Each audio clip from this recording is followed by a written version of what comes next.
எல்லாருக்குமே வணக்கம். இப்போ நீங்கள் வீடியோவில் பார்த்த மாதிரி ஏசி வந்து வெடிச்சிருச்சு, ஏசி மூலமாக ஒயரிங் வந்து எரிஞ்சு போச்சு, ஒயரிங் மட்டும் இல்லாமல் வீடே மொத்தத்தில் எரிஞ்சு போச்சு அப்படின்ற மாதிரி வீடியோலாம் நிறைய பேர் வந்து பார்த்துருப்பீங்க. ஏசி வச்சிருக்கிறவங்களுக்குமே வந்து இதை பற்றி ஒரு பயம் உள்ளுக்குள்ளே இருந்துக்கிட்டே இருக்கும். எதனால் ஏசி வெடிச்சது, எதனால் ஒயரிங்லாம் எரிஞ்சு போனது, நம்ம வீட்டில் இந்த மாதிரி எதுவும் நடந்துருமோ அப்படின்னு ஒரு சில நேரம் இந்த வீடியோ பார்த்ததுக்கப்புறம் நிறைய பேர் அந்த ஏசியை பார்த்துக்கிட்டு பயந்துக்கிட்டே தூங்கிட்டு இருப்பீங்க. கண்டிப்பான முறையில் நீங்கள் எம்சிபி அப்படின்ற இந்த சுவிட்ச் வந்து நீங்கள் கம்பல்சரி உங்கள் வீட்டில் வச்சே ஆகணும். இது எதுக்காண்டி வைக்கிறாங்க, இதோட பர்பஸ் என்ன அப்படின்ற எல்லாத்தையுமே டீட்டெயில்டாக இந்த வீடியோவில் பார்க்கலாம். வீடியோவை ஸ்கிப் பண்ணாமல் கடைசி வரைக்கும் பாருங்கள். வாங்க வீடியோக்குள்ளே போகலாம்.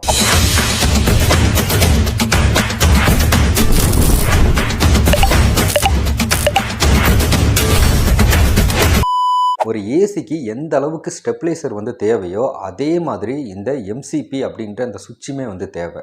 ஸோ இதோட கான்செப்ட் என்ன அப்படின்னு சொல்லி கேட்டிங்கன்னா, ஏசிக்கு வந்து நம்ம எதுக்காண்டி வந்து ஸ்டெப்லைசர் வந்து போடுறோம், கரண்ட்டு வந்து அதிக வோல்டேஜாக இருக்கட்டும் இல்லை கம்மியான வோல்டேஜாக இருக்கட்டும், ஸோ அது வந்து கரெக்டாக வந்து ஏசிக்கு வந்து போய் சேரணும்.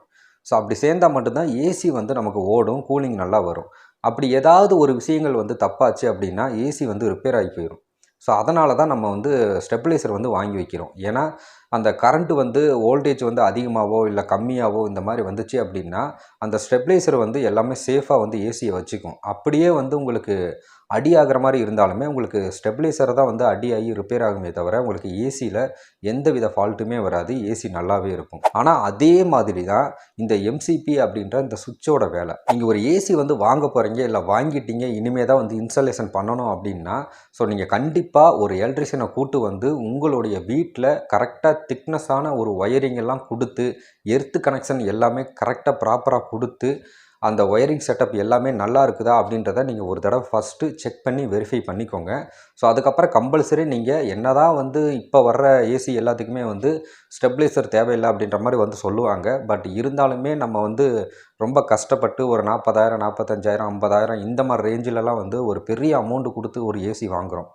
அப்படிங்கும்போது ஸ்டெபிலைசரோட ஒரு அமௌண்ட்டு பார்த்தீங்கன்னா ஒரு 2,500 3,500 ஒரு 4,000 இவ்வளோ தான் வரும்.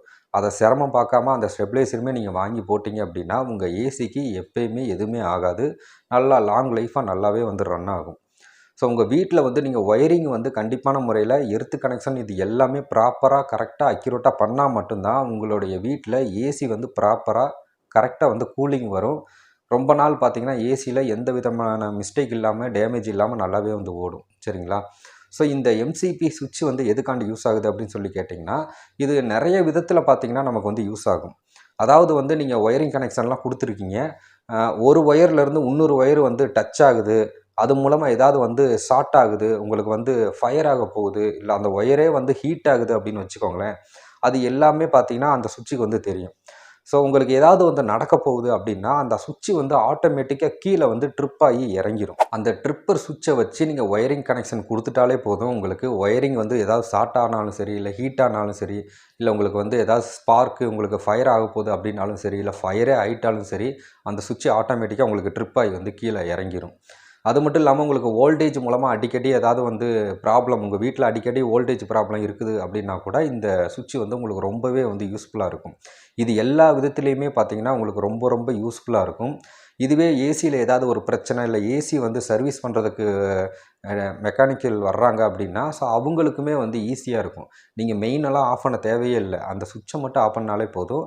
ஸோ எந்த விதமான கரண்ட்டுமே ஏசிக்கு வந்து சப்ளை வராது, தாராளமாக ஈஸியாக வந்து அவங்க சர்வீஸ் பண்ணி கொடுத்துட்டு போயிடுவாங்க. இந்த மாதிரி ஒரு சுவிட்ச் வந்து நம்ம வைக்கிறதுனால நிறையா விதமான பெனிஃபிட் இருக்குது. அது மட்டும் இல்லாமல் நமக்கு ரொம்ப ரொம்ப சேஃப்டியும் கூட.